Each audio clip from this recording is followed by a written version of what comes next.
Bismillahirrahmanirrahim. Assalamualaikum warahmatullahi wabarakatuh. Kembali bersama saya Dr. Rado Yendra, tentunya bersama dengan Rado Institute. Kali ini kita akan melaksanakan suatu pengabdian masyarakat, berbincang tentang isu-isu yang sangat menarik, di mana pada kali ini kita akan mengangkat suatu isu dengan judul "Jika besok musibah datang dan kita harus mulai belajar secara online." Pertanyaannya adalah, sudah siapkah kita? COVID-19 sudah mengajarkan kepada kita bahwa ketika musibah itu datang, bahwa kita hanya bisa melakukan satu hal saja, yaitu sembunyi di rumah. Kita tidak bisa kemana-mana. Kita harus sembunyi di rumah. Segala aktivitas kita lakukan di dalam rumah. Salah satu di antaranya adalah melakukan proses belajar dan mengajar, baik dari tingkat sekolah dasar sampai perguruan tinggi. Apa yang kita pelajari ketika hal itu terjadi selama lebih kurang 2 tahun, bahwa kita tidak siap. Kita memang tidak siap untuk melaksanakan pembelajaran daring tersebut. Terutama di bidang saya sendiri, di bidang ilmu sains, ilmu matematika. Kita hanya mencoba secara maksimal melakukan pengajaran menggunakan Zoom, Google Meet, atau apapun itu, tetapi intinya adalah berbasis dunia maya. Kita mencoba mengoptimalkan berbagai fasilitas yang ada, seperti Zoom kah, WhatsApp kah, dan seterusnya. Tetapi sekali lagi itu memang sangat-sangat luar biasa. Kita menghadapi kendala yang sangat serius. Kita belum siap. Dan itu tidak bisa disalahkan siapapun. Pemerintah tidak bisa disalahkan, tenaga pengajar tidak bisa disalahkan. Karena memang terjadinya secara mendadak. Langsung terjadi, klub langsung nginap di rumah selama 2 tahun. Kacau balau. Kalau ilmu sosial mungkin masih bisa dihandal, masih bisa dilakukan pembelajaran secara efektif melalui online. Tetapi jika pelajaran seperti ilmu sains, terutama matematik, wah itu memang, sedangkan kuliah nyata saja berat, sekolah nyata, sekolah secara real, sekolah di dunia nyata saja, sekolah di kelas, kuliah di kelas, berjumpa langsung dengan dosen berat, apalagi melalui dunia maya. Sangat-sangat luar biasa terjadinya, dan akibatnya itu mulai kita rasakan sekarang. Di mana saya sendiri sebagai dosen, ketika menerima mahasiswa baru yang alumni-alumni ketika terimbas COVID-19, masuk kelas 1, tamat langsung kelas 3, sekolah 2 tahun di rumah, lalu masuk kuliah matematik, wow. Saya rasa semua rekan-rekan juga merasakan hal yang sama. Ada perkara-perkara yang mudah yang kita berikan, seperti integral, ya, fungsi-fungsi ringan seperti integral sin X, ya, integral X. Itu masih terdapat beberapa yang salah. Dan ini sekali lagi tidak ada yang bisa disalahkan. Nah sekarang tentu dari proses, dari peristiwa itu kita belajar. Jika terjadi lagi ke depannya, apakah kita siap? Sayangnya pemerintah kita, baik itu melalui Departemen Pendidikan Tinggi ataupun Departemen Pendidikan Dasar, saya rasa belum mencoba untuk memaksimalkan, melakukan pembahasan-pembahasan yang menghasilkan mungkin seperti regulasi kah atau SOP kah, ketika musibah-musibah ini terjadi. Musibah-musibah yang harus menyebabkan kita untuk sembunyi di rumah. Belum dilakukan secara maksimal oleh pemerintah untuk melakukan kajian-kajian seperti ini, untuk mempersiapkan secara dini, secara maksimal. Jika itu terjadi, kita mau ngapain? Apa yang harus kita lakukan? Adakah SOP-nya? Adakah regulasinya? Adakah fasilitas yang kita siapkan untuk mendukung pembelajaran secara online tersebut? Beberapa peristiwa yang memungkinkan pembelajaran di rumah ini menjadi yang utama, itu dapat kita lihat berbagai fenomena-fenomena yang terjadi saat ini. Seperti peristiwa genosida di Gaza, habis hancur-hancuran Palestina, dibombardir oleh Zionis Israel. Kita lihat sekolah hancur. Nanti bagaimana hal seperti ini terjadi? Untuk memaksimalkan pendidikan jika hal ini terjadi, tentu satu-satunya adalah bagaimana memanfaatkan dunia maya untuk pembelajaran dilakukan di rumah atau di tempat-tempat aman. Terus ada lagi polusi udara di Thailand. Ini berita-berita terbaru tahun 2024-2025. Polusi yang parah terjadi di Thailand juga mengakibatkan harus sembunyi di rumah. Sembunyi di rumah tentu dengan konsekuensi belajar juga dari rumah. Belum lagi kasus terbakarnya di Amerika Serikat, yang suatu kebakaran yang sangat luar biasa. Tentu hal seperti ini juga pembelajaran juga terganggu, dan memang solusinya adalah menggunakan fasilitas dunia maya agar pembelajaran tetap terjadi. Yang terbaru juga wabah virus HMPV. Ya. Ada lagi wabah virus. Dan mungkin saja COVID itu akan datang lagi. Ya. Mungkin saja. Siapa tahu kan. Kita tidak berharap. Juga di New Delhi, di India, polusi parah juga terjadi. Di Indonesia, peristiwa banjir, tanah longsor di mana-mana terjadi. Sekolah tutup. Nah, peristiwa-peristiwa ini adalah merupakan peristiwa-peristiwa ekstrim yang harus mau tidak mau pembelajaran itu terganggu, dan satu-satunya solusi adalah pelajaran di rumah. Nah, berdasarkan hal-hal seperti ini, memang sudah selayaknya pemerintah cepat tanggap mulai dari dini, mulai mengatur SOP, regulasi, undang-undang, peraturan, atau fasilitas agar pembelajaran dunia maya ini dapat dilaksanakan secara efektif. Nah, Rado Institute sebagai lembaga yang selalu aktif mengisi dunia maya dengan berbagai kegiatan Tridharma perguruan tinggi. Lebih dari 1.000 konten-konten Tridharma perguruan tinggi yang telah di-share oleh Rado Institute ke dunia maya. Mungkin ini adalah merupakan satu yang bisa dapat dipikirkan agar dunia maya Indonesia ini penuh dengan berbagai literasi-literasi Tridharma perguruan tinggi. Di mana Rado Institute telah mempersiapkan satu website namanya Rado Institute yang berisikan merupakan konten-konten video yang dikemas di dalam suatu website yang mencerminkan dari tugas seorang dosen, yaitu Tridharma perguruan tinggi.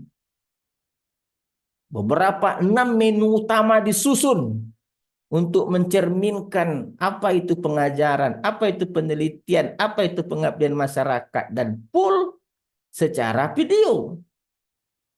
Artinya, jika hal-hal ekstrim yang terjadi ini, hal-hal ekstrim yang kita bicarakan di atas terjadi, udara tercemar, kebakaran, banjir, wabah virus, perang, maka literasi-literasi yang kita sebar di dunia maya ini dapat menjadi bahan bagi mahasiswa kita untuk belajar di rumah. Ada yang mereka pelajari. Jadi satu solusi yang ingin disampaikan, kita tidak mengatakan solusi terbaik. Satu solusi yang sangat baik adalah bagaimana kita membanjiri dunia maya ini dengan literasi-literasi tridharma perguruan tinggi yang dapat dimanfaatkan oleh seluruh mahasiswa Indonesia dimanapun berada dari Sabang Merauke. Selagi internet itu sampai di rumah, maka mereka bisa mengakses. Satu Rado Institute saja telah berhasil menghasilkan 1.000 lebih konten dari literasi digital tridharma perguruan tinggi ini. Dan tentu bagaimana jika pemerintah serius melalui Departemen Pendidikan Tinggi serius untuk mengelola ini. 10% saja, 10% saja dosen-dosen gila seperti Rado Institute ini berhasil menyebar ribuan tridharma perguruan tinggi ke dunia maya, maka kita akan lihat hasilnya. Bahwa jutaan, ratusan ribu mungkin, atau ribuan, atau berapapun literasi ini bersebar di dunia maya dan bisa dimanfaatkan ketika terjadi wabah ini atau terjadi musibah-musibah yang kita bahas tadi.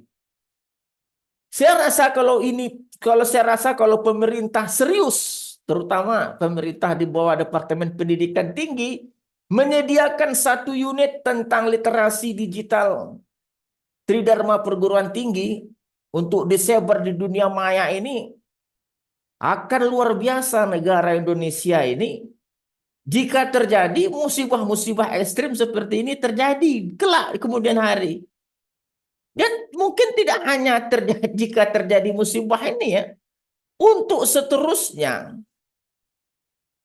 Jika dunia maya ini telah penuh dengan literasi-literasi seperti ini, kita bisa bayangkan bagaimana produktifnya mahasiswa-mahasiswa kita untuk belajar secara mandiri, memanfaatkan literasi-literasi yang ada di dunia maya ini. Wah, saya tidak bisa bayangkan. Saya sendiri sebagai dosen di bidang matematika, pemilik rekor muri dari Rado Institute, telah banyak mendapatkan manfaat dari apa yang saya lakukan. Saya bisa mengajak mahasiswa lebih mandiri, lebih aktif lagi dengan belajar sendiri, kapanpun, dimanapun, melalui dunia maya. Melalui konten-konten yang saya share. Tapi ingat, konten-kontennya itu harus berkualitas. Oke, tidak harus berkualitas. Tidak bisa sembarang-sembarang konten saja. Coba kita kalau kita mau jujur, kita coba kita lihat ya, kita lihat konten kita. Kita coba lihat konten kita.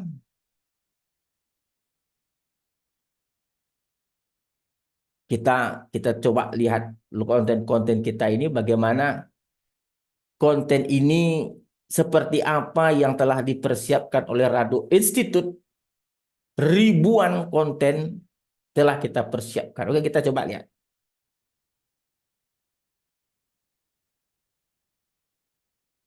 Share. Oke, kita coba lihat share kita. Nah, kita silakan masuk kita masuk dulu ke Google kita. Kita masuk ke Google.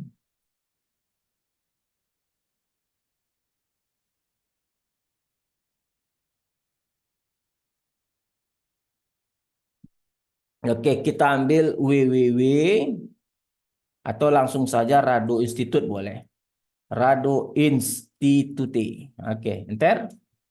Nah, ini Rado Institute. Nah, nih.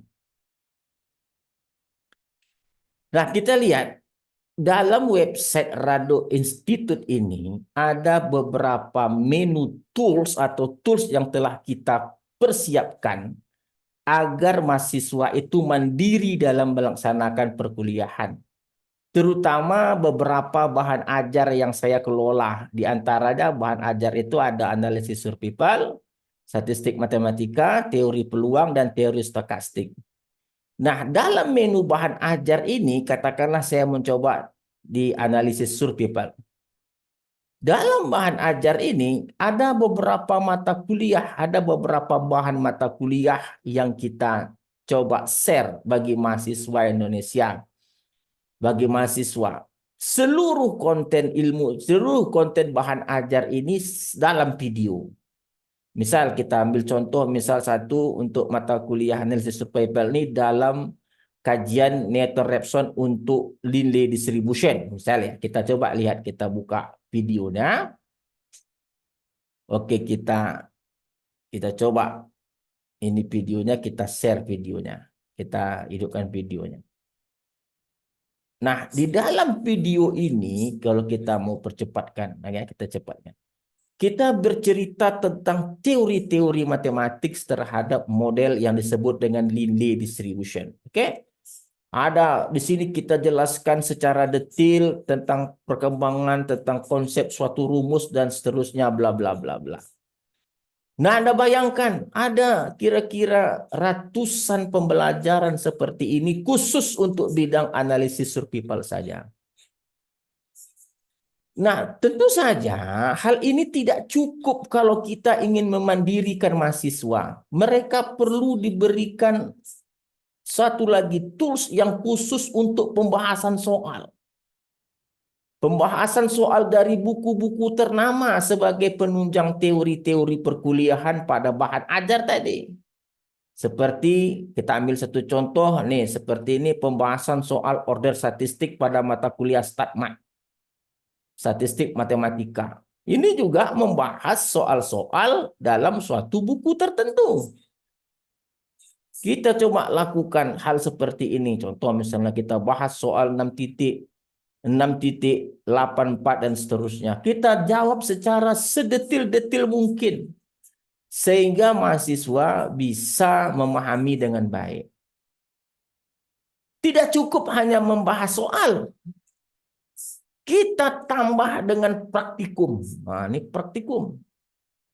Ada praktikum pembahasan mengenai software. Contoh misalnya praktikum untuk mata kuliah statistik multivariat misalnya. Sudah sampai kepada praktikum yang ke-29. Kita lakukan, kita coba lakukan praktikum, kita videokan, oke? Seperti ini kita lihat praktikum menggunakan software. Kita ini praktikum, kita buka dulu bukunya, lalu kita bahas apa yang mau kita bahas dengan menggunakan R. Praktikumnya kita berikan. Jadi ada kuliah, ada pembahasan soal, ada praktikum. Tidak cukup praktikum, kita lengkapkan lagi dengan aplikasi di dalam membahas berbagai riset artikel yang terbit di suatu jurnal. Kita bahas beberapa riset artikel. Contoh pada video yang ini kita membahas suatu riset artikel yang berjudul seperti yang Anda lihat. Kita bahas, pembahasannya tidak mengenai apa itu introduction, tidak, kita langsung mencari hasil seperti yang di dalam jurnal itu, seperti dalam riset artikel dengan menggunakan software. Kita langsung action, langsung kita praktekkan. Nah, kalau hal-hal seperti ini terjadi, oke.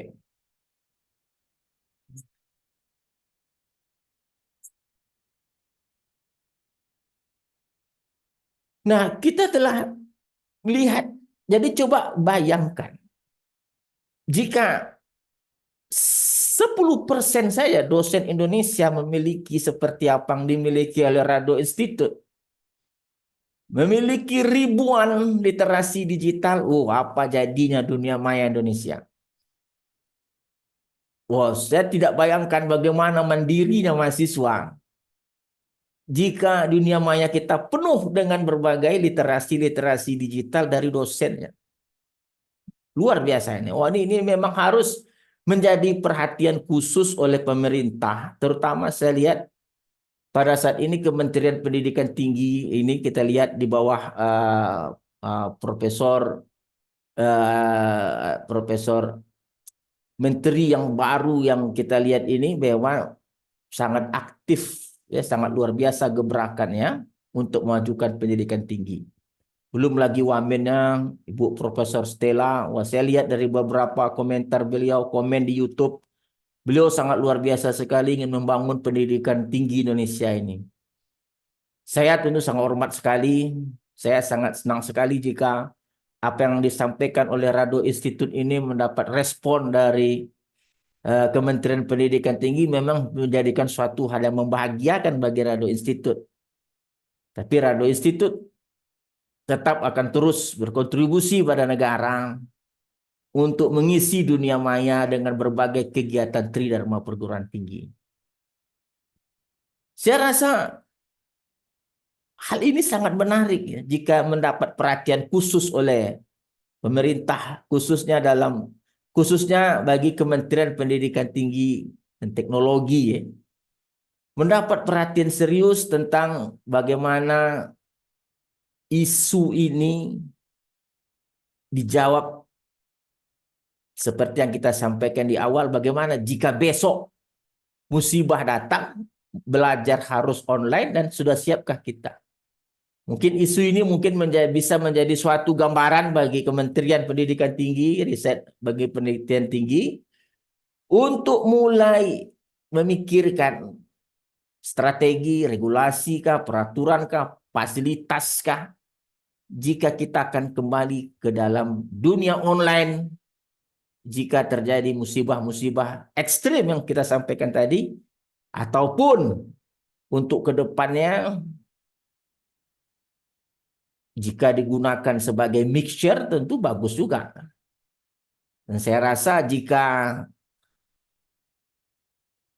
semua atau paling sedikit 10% sivitas akademika atau dosen ini berpartisipasi seperti Radio Institute, saya rasa mahasiswa kita sudah mulai mengalihkan perhatiannya ke dunia maya daripada melihat Facebook, YouTube, atau hal-hal lainnya bersifat hiburan, sudah mulai membagi waktunya untuk melihat pembelajaran-pembelajaran jika tentu saja dikontrol oleh universitas ataupun dosen masing-masing. Saya rasa itu mungkin saran saja, masukan dari Radio Institute. Marilah kita mulai bersiap sedia untuk memaksimalkan dunia maya kita ini, untuk menyebarkan literasi-literasi digital berupa video, khususnya untuk hal-hal Tridharma perguruan tinggi jika musibah ini terjadi.